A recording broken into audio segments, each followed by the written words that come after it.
Okay, before you even think it, I know the clothes are kind of funny looking. It's a Farmer's Day at the school where I teach. But besides that, we're doing a lesson today, the second part in a lesson on how to predict the shape of molecules.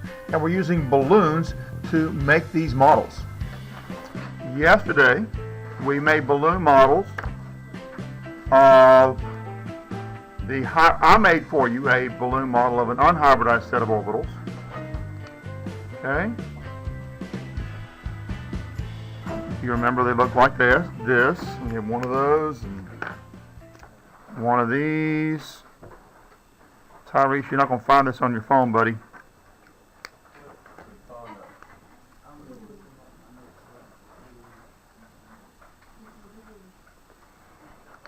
And then we got the s orbital around it. Okay? So, this is a p orbital, a second p orbital, and a third p orbital that's coming out toward you. This one's kind of coming out toward you, and the s orbital surrounds it. And then we looked at yesterday at how those are hybridized into an sp3 set of orbitals. Okay? And so those are just single balloons, and there are 4 of them.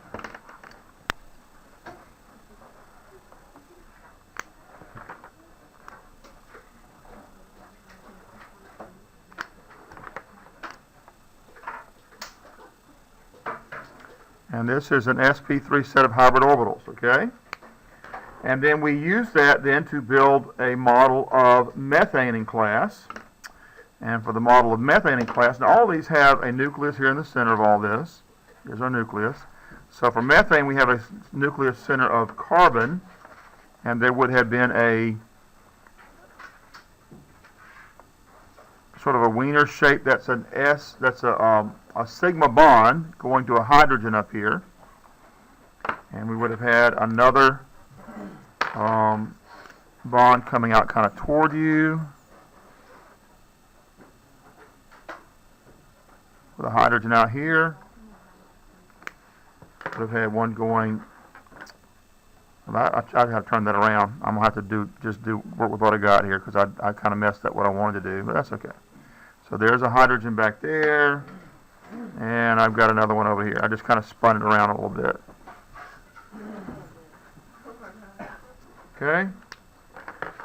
Alright, so all these ball things on the end, those are where our hydrogens are located. And that was methane. And then for homework, you were supposed to do a model of ammonia. And tell you what, since some of you haven't really turned that in yet, I may not draw that one out for you. I did it yesterday, didn't I? I put on the notes yesterday. Okay, so I'll show you that again. So ammonia would have a nitrogen nucleus in the center. You're going to have one bond that's going to come out sort of toward you. You're going to have a bond that's going to be tucked back in behind over here.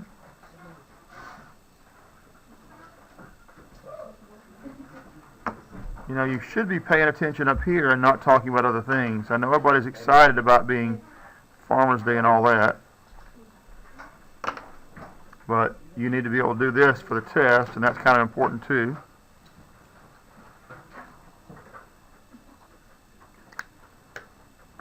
So this is a representation. Oh, wait a minute. One of these has to be, I'm sorry. That's the same thing. Yeah, we've got to have a round balloon up here somewhere, so that should be up here like this. So that would be our round balloon, okay? I'll just color it in. All right, so that's a lone pair of electrons up there. This is an sp3 hybrid orbital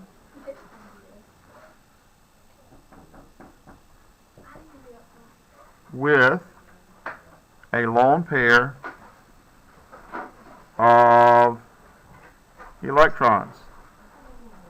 Okay? Hydrogen, hydrogen, hydrogen, and a nitrogen is right here in the center. Okay? All right. And that was homework. So today, you guys are going to work on water. H2O, very good. First, I want you to do the electron dot formulas, sharing arrangement, Lewis dot formulas, and Lewis formula for H2O. Do that first, and then we'll build the balloon models, okay? Yes.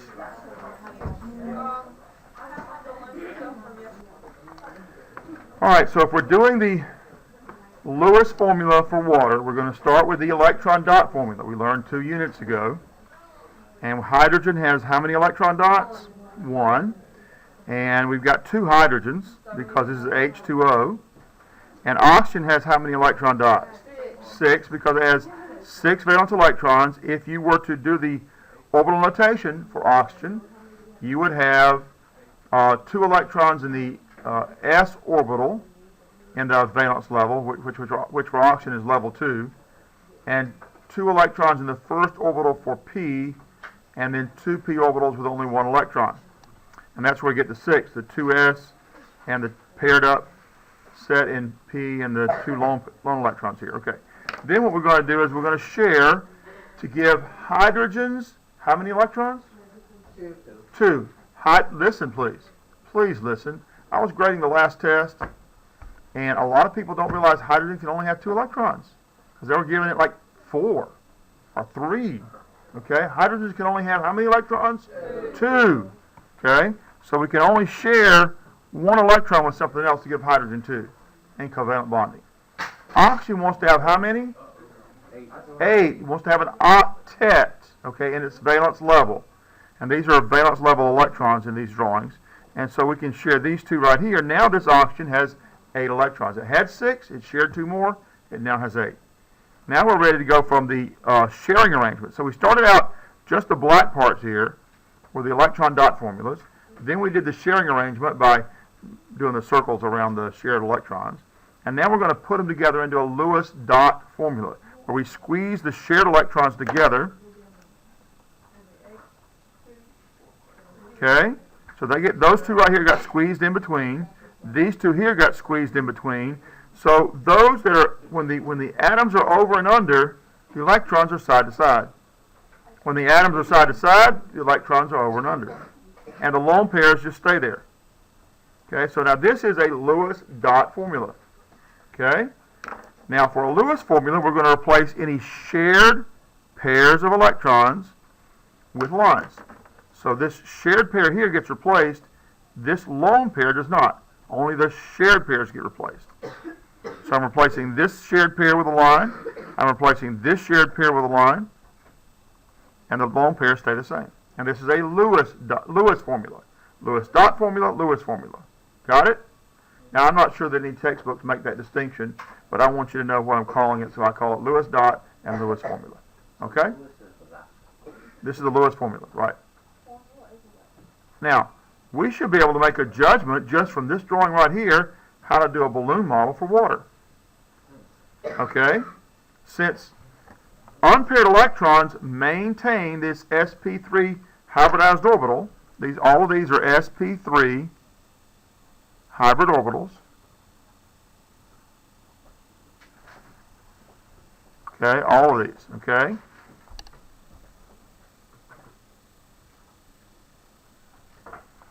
Okay, when you have a lone pair, they don't bond with anything. They don't make this elongated shape like this. When you share an electron, you get an elongated shape from one atom to the next. Okay, at least for right now. And this is called a sigma bond. Okay, these are sigma bonds. The symbol for sigma is this sort of little O with a squish on the top. Okay, sigma bond. Can you slide it over a little bit? All right.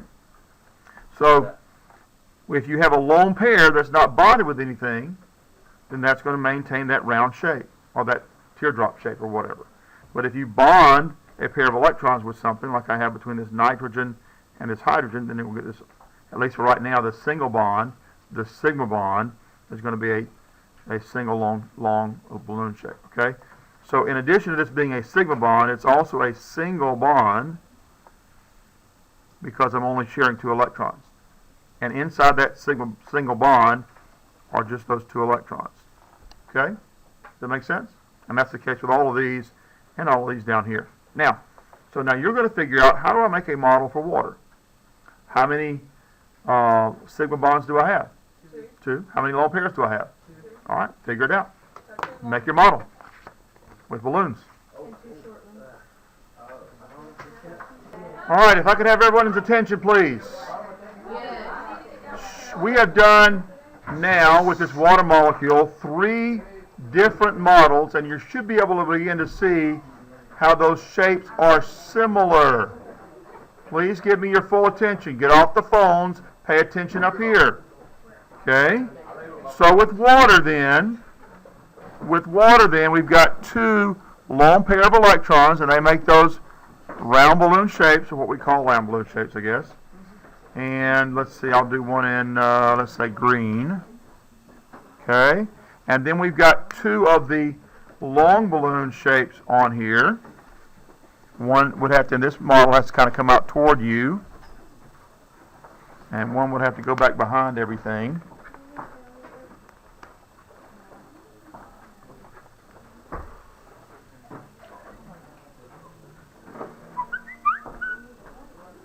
Alright, so that one's actually going back behind there a bit. That's what it's supposed to be anyway.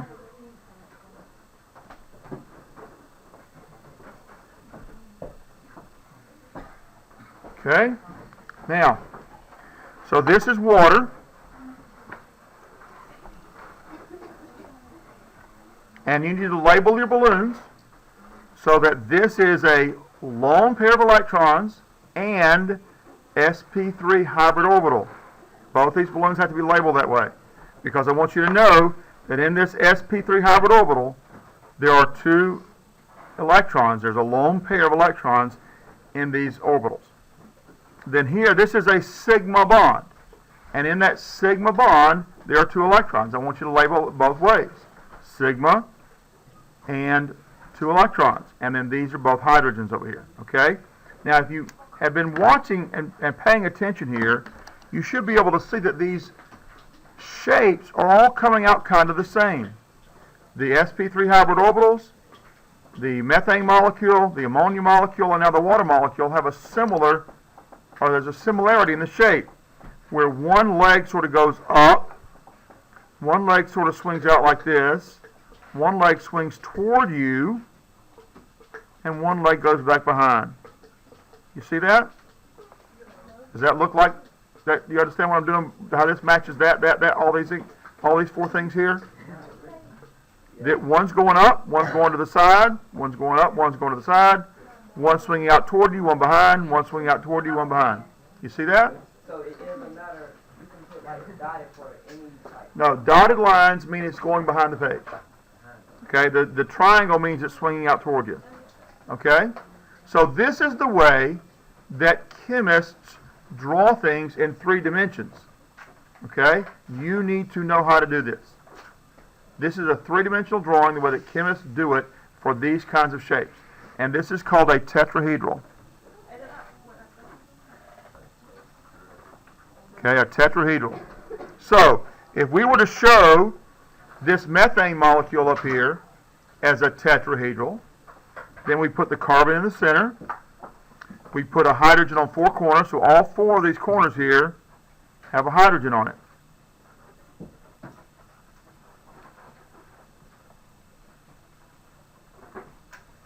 Okay, so that's a 3-dimensional drawing for a methane.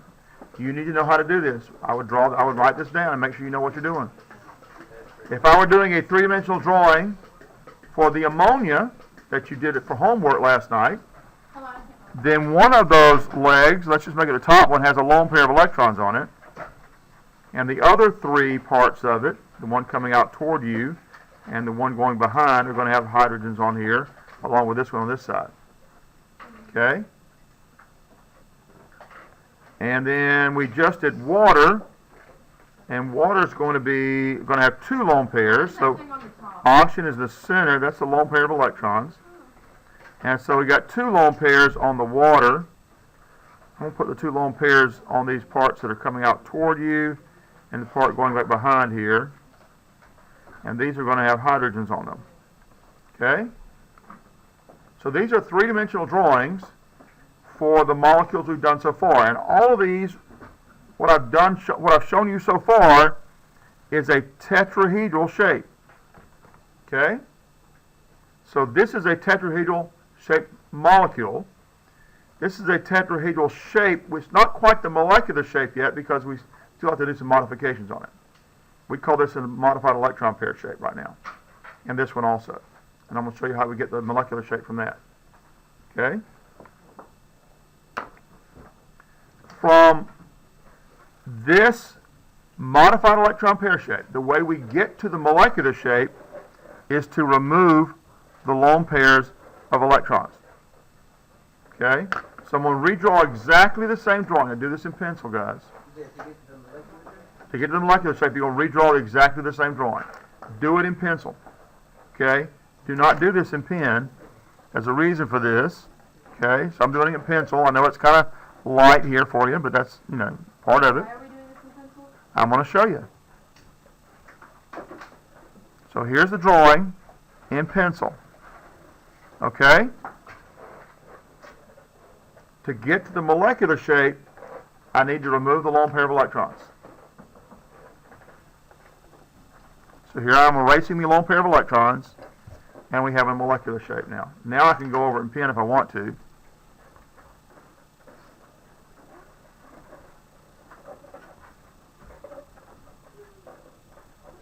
And this is a molecular shape for ammonia. For ammonia? Yeah, the name of this molecule is ammonia. It's a tetrahedral molecular ammonia shape. Ammonia. Okay. This is also ammonia here, but it's not a molecular shape. This is I'm sorry, I said that's tetrahedral. That's not tetrahedral. This is tetrahedral here. This is going to be something else. I'll tell you in a second. Okay? No, the one right before it is tetrahedral. Okay? So the one with the lone pair still on here, that's tetrahedral.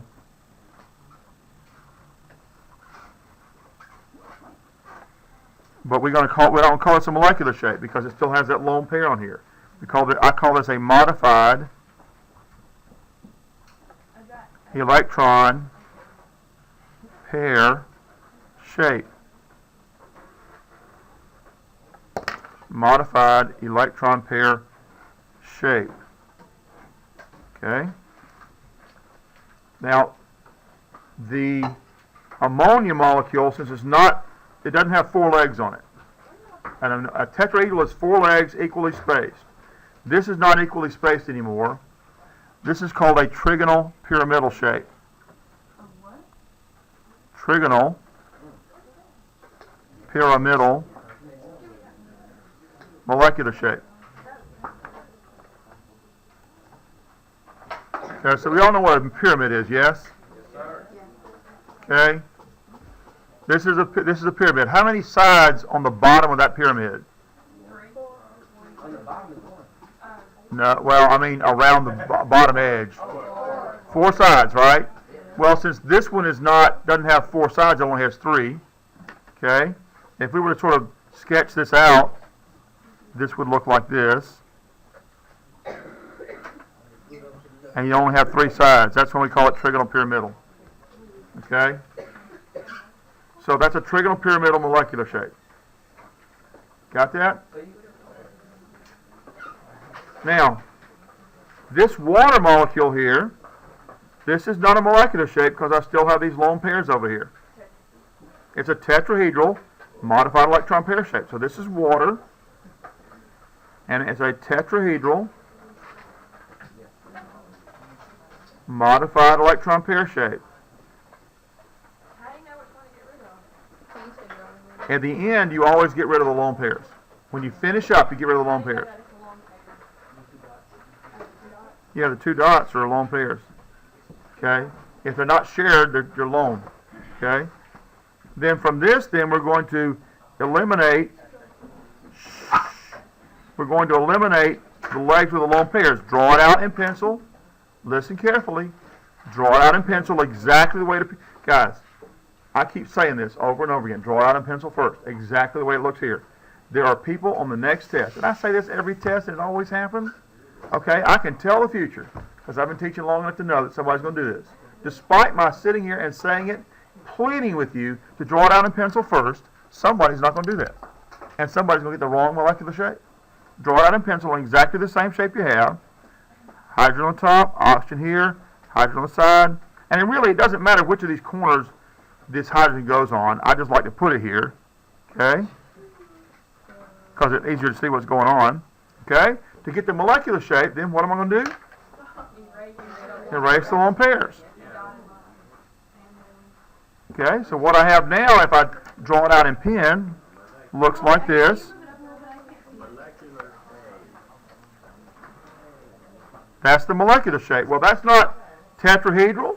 It's not trigonal pyramidal. What are you going to call that? Well, what's the shape? What do you call a shape like that? What kind of structure is it? This is trigonal pyramidal. This is tetrahedral. What's this going to be called? Dihedral. Okay. Is it try something? H2O. I thought it was too. We're talking about the H. Delirium. I mean,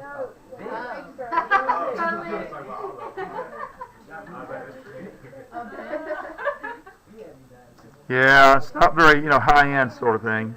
But this is the water molecule shape, okay? Water has a bent molecular shape. Bent. Okay? It's got a bend in it. It's got a bend in it, sure. Got it?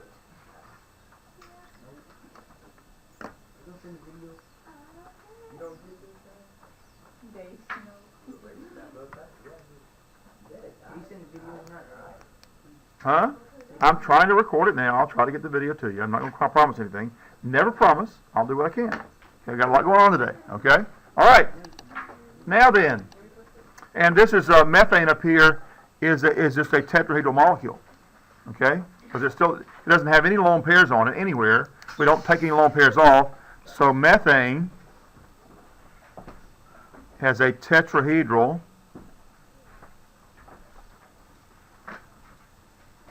molecular shape. All right? One of the reasons for doing balloon models we do in here is so that you can see that these are forming tetrahedrals. If you were to take your water molecule that we did up here, and if we could bust these two balloons here without these moving, that would be bent. Take a look at your water molecule with the lone pairs on there. Just the two, and look at just the two parts that form the bonds to hydrogen. It looks bent, doesn't it? Yeah. The reason that we do these models is so you can see what's happening. The lone pair electrons in these sp3 hybrid orbitals, they take up space and push these pairs of electrons. Listen, please. This is important.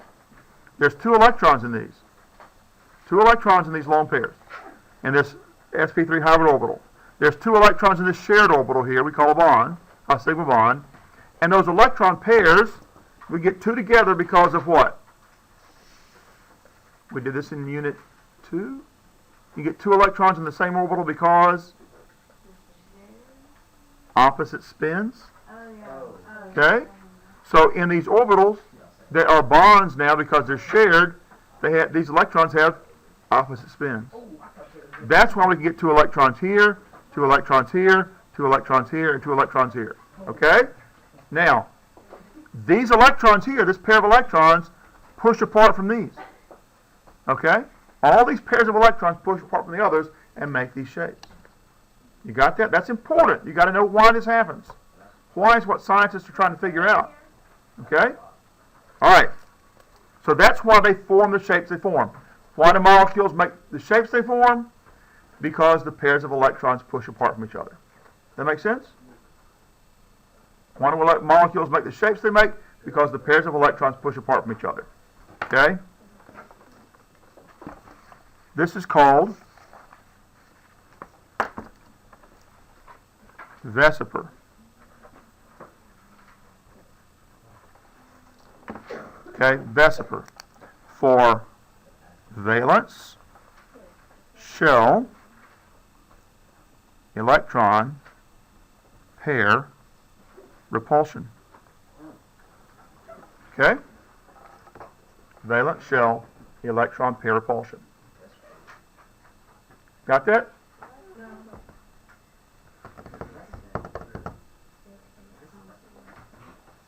All right. So far, we've been building molecules that only have single bonds. So far, we've been building molecules with only single bonds. Okay? Now we've got to start looking at molecules that have double bonds. Okay? Yeah, we got to. Whether you want to or not, we got to. Okay? Double bonds. All right? More balloons. Hold on. Now, I'm going to help you build, at least in a drawing, this molecule. Okay? Where I have, let's see, let's make it hydrogen cyanide. That's kind of a simple one. Okay? Now, if you mix this in water, it's called hydrocyanic acid. And the reason, and it's kind of strange because it doesn't fit our naming systems, okay? This is a polyatomic ion, Cn, with a negative charge. And it's one of the few polyatomic ions that has an IDE ending, okay? But since it has an IDE ending, we name it like it's a single thing. You know, like we did chlorines become chlorides, and we make hydrochloric acid. Since this is an ion that's called cyanide, then we name the acid like it has an IDE ending, and it becomes hydrocyanic acid. All right? I know it kind of sounds kind of strange, but that's what we do. That happens only for hydrogen cyanide in this class. Hydroxide is the other polyatomic ion we know about in here that has an IDE ending when it has more than one atom in it. All right? Now, if we're going to build this one, then let's look at how this looks with electron dot notation. You can do this. So why don't we let you guys work on this real quickly. Do electron dot notation. And then sharing arrangement, and then Lewis dot, and then Lewis formula for hydrogen cyanide. Okay? So do all those formulas for hydrogen cyanide, please.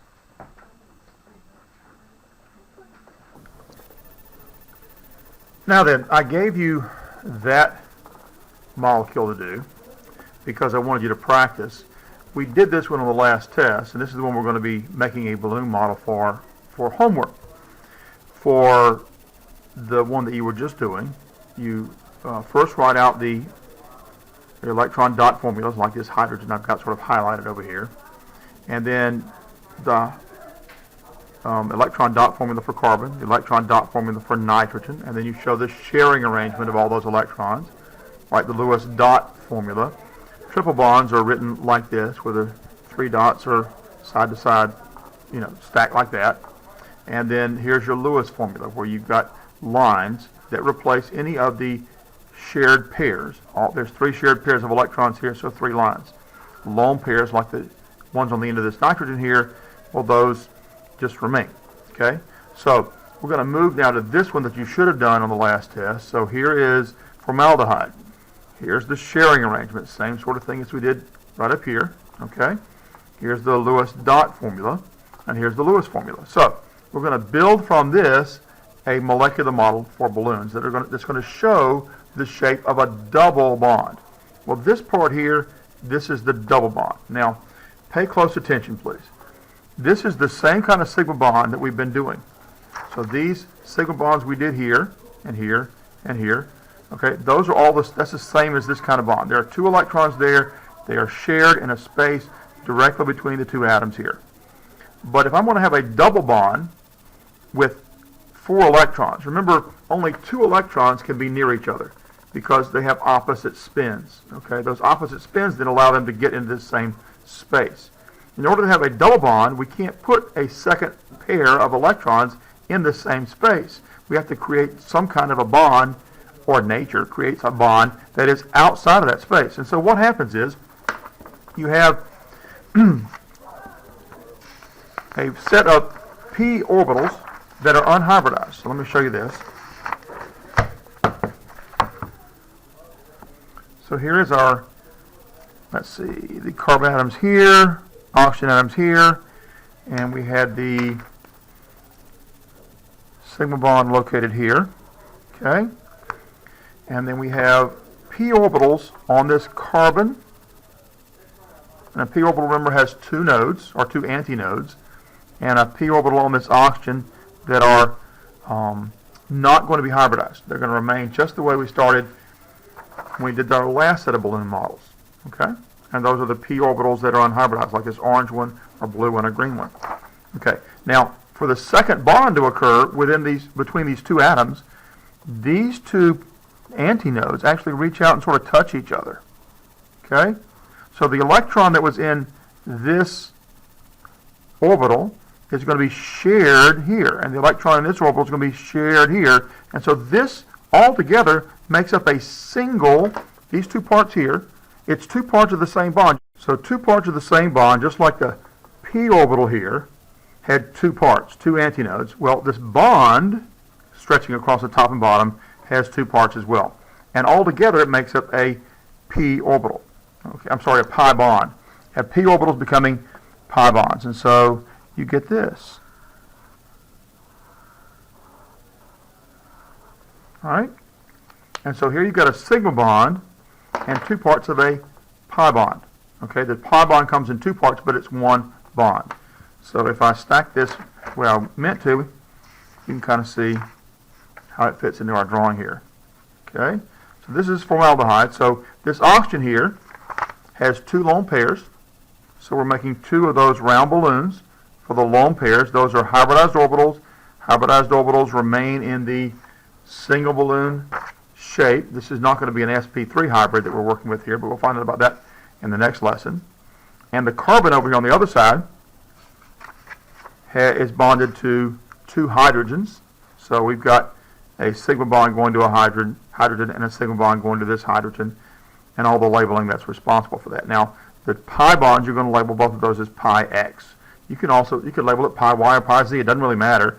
It's just showing that this p orbital here has to be on the same axis as this p orbital in order for this pi bond to occur. Okay, and that's the model you're going to be making at home. Now, a couple things to help you with that. Remember all the labeling that you've been taught so far, and now we're just adding the fact that we're having a pi bond, two parts of a pi bond. Okay, a double bond balloon. You can make a double bond, this orange part, out of a single balloon. Okay, so you want to tie a knot in the end of the balloon before you even start. Blow up a section here, tie another knot, blow up a section here, tie another knot, and so you get something like this. You want these two balloons here to be the same length and about 1.5 times longer than the balloon you're making this bond out of. Now this bond also has to have a knot in the end in order to have something. What you want is something to be able to tie everything together here. Now these two on the ends over here, those can be just like the ones we did in the previous lesson, where we put a little round balloon on the end and then blew up a section and had a tail here to tie together. Okay? But this one, you make this one out of, you need a tail on both ends. So you need a knot in one end and a knot in the other. Okay? So when you put your balloon together, you're going to have a double balloon section. It's going to tie back to itself to make this pi bond. The orange part here is the pi bond. And so you get this. There's your pi bond, and the sigma bond is going to fit right in between there. And that's why the sigma bond has to be a little bit shorter than these.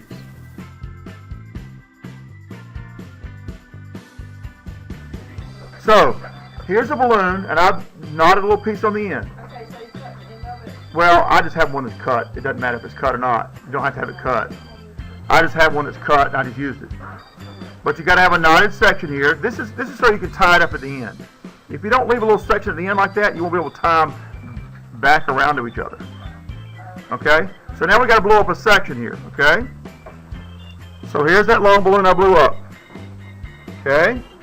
Now, if my bond in the middle on this drawing here is 8 inches long, I need this one to be 12 for the pi bond. If the bond in the middle is 8, I need this one to be 12. So basically 1.5 times. Okay? So I need a knot somewhere in the middle here, and this needs to be 1.5 times longer than this one right here. Okay? Tie a knot. Okay? And then I'll blow it up again. I'll make that pi bond that goes around both sides of it. So the two parts of the balloon that you're making a pi bond with need to be the same length. Okay? Then when you tie them, let me tie this off here on the end.